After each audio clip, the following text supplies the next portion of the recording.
घर में, वो हमारे घर में कोई नहीं और कोई नहीं है बेटा। हम ही लोग हैं जितने यहाँ बैठे हुए हैं, और कोई नहीं है हमारे घर में। अरे तुम लोग ऐसे ही बातें करते रहोगे या ऐसे कुछ खिलाओगे पिलाओगे भी? नेहा, जा बबीता के लिए कुछ खाने पीने के लिए लेकर आ। जी भैया, अभी लाती हूँ। हाँ नेहा बेटा, तुम टेबल पर खाना पीना लगा दो। जी पापा। और बबीता बेटा, ये बताओ, तुझे मेरा वासु कैसा लगा? और तुम लोगों का शादी का कब का विचार बन रहा है? क्योंकि मैं सोच रही थी कि शुभ काम में देरी क्यों। वो आंटी जी, मेरा बस चले तो मैं कल ही शादी कर लूँ, पर अभी पापा से पूछना पड़ेगा ना एक बार। तो मैं वासु को बोल भी रही थी कि वो घर पर आ जाए और एक बार पापा से बात कर ले। हाँ, क्यों नहीं बेटा, वासु जरूर आएगा तेरे पापा से मिलने के लिए। तू बस अपने पापा से पूछ के टाइम बता देना, तो वासु पहुंच जाएगा। एक बार उसकी बात हो गई तुम्हारे पिताजी से, तो जल्दी से हम लोग शादी की डेट फिक्स कर देंगे और फटाफट से शादी हो जाए तुम लोगों की। बस हम यही चाहते हैं। वो आंटी जी, मुझे आपसे कुछ बात करनी थी। हाँ हाँ बोलो बेटा, संकोच मत करो। आंटी जी, वो वासु ने आपको बताया होगा ना कि मुझे घर का कोई काम करने नहीं आता, तो कल को इस बात पर लड़ाई झगड़ा ना हो तो मैं पहले ही बता रही हूँ। क्योंकि मेरे घर पे तो कोई काम सिखाने वाला नहीं था मुझे, मेरी माँ तो नहीं थी, इसलिए मुझे किचन का कोई काम नहीं आता है।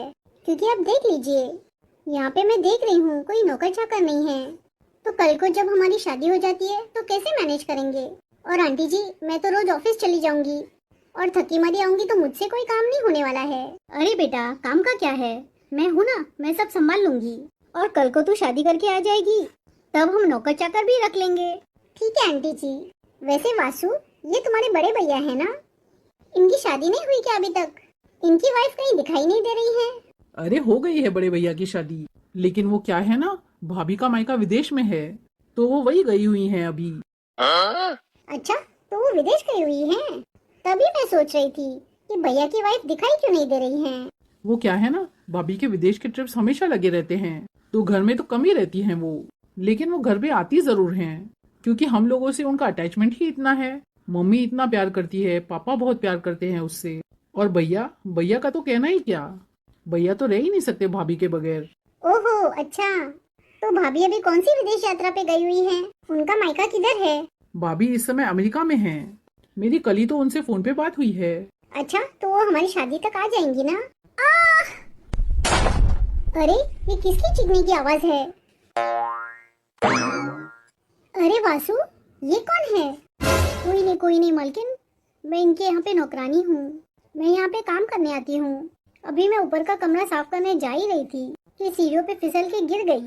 पर वासु, तुमने तो कहा था तुम्हारे घर में एक भी नौकरानी नहीं है।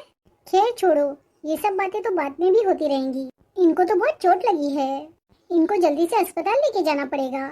नहीं नहीं, मेरी वजह से किसी को परेशान होने की जरूरत नहीं है। मैं ऐसे ही ठीक हो जाऊंगी। मैं काढ़ा पी लूंगी और हल्दी का दूध पी लूंगी, मैं उसी से ठीक हो जाऊंगी। बस करो भाभी, और कितना झूठ बोलोगी आप? बस करो, मुझसे अब सहन नहीं हो रहा है। भाभी? किसकी भाभी? कौन भाभी?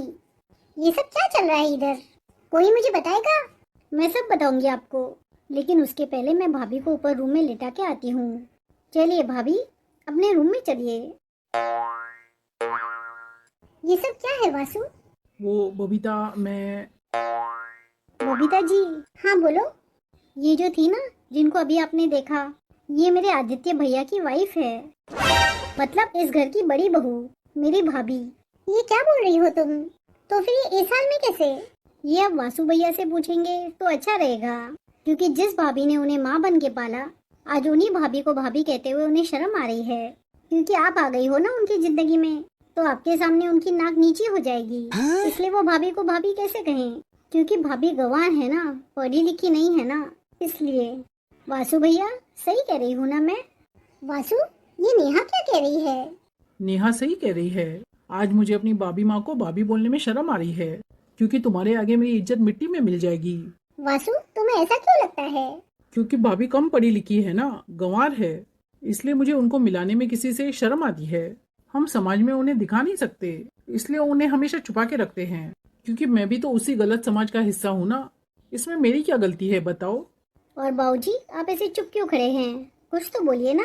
हमेशा जब माँ कुछ गलत बोलती है भाभी को, तो आप ही तो आवाज उठाते हैं भाभी के लिए, और आज आप ऐसे चुप चुप क्यों खड़े हो गए हैं? कुछ तो बोलिए। क्या बोलूं मैं नेहा, मैं तो अपनी ही नजरों में गिर चुका हूँ। कुछ बोलने के काबिल ही नहीं हूँ, तो मैं किस मुंह से कुछ बोलूँ। अच्छा है कि मैं चुप रहूँ। और ये है मेरी माँ, जिनकी मेरी भाभी दिन रात सेवा करती हैं, सिर्फ इस उम्मीद में कि ये उनसे सीधे मुंह बात करेंगी, उनके सिर पे हाथ रखेंगी, उन्हें आशीर्वाद देंगी। ये तो सब बहुत दूर की बात है। माँ तो भाभी से कभी सीधे मुंह बात भी नहीं करती हैं। मुझे पता था तू और तेरी भाभी वासु का घर बसने नहीं देंगी। घर बसने के पहले ही उसे उजाड़ दोगी। और मुझे ये पता है कि प्रिया आज जानबूझ के सीढ़ियों से गिरी है ताकि बबीता को सारी सच्चाई पता चल जाए उसके बारे में। सरला, इतना सब कुछ हो गया, फिर भी तुम ऐसे कैसे कह सकती हो? तुम्हें अपनी बीवी कहने में मुझे शर्म महसूस होती है। बस करो अब, बस करो माँ अब। भाभी के लिए तुम्हारे मन में कितनी करवाहट है।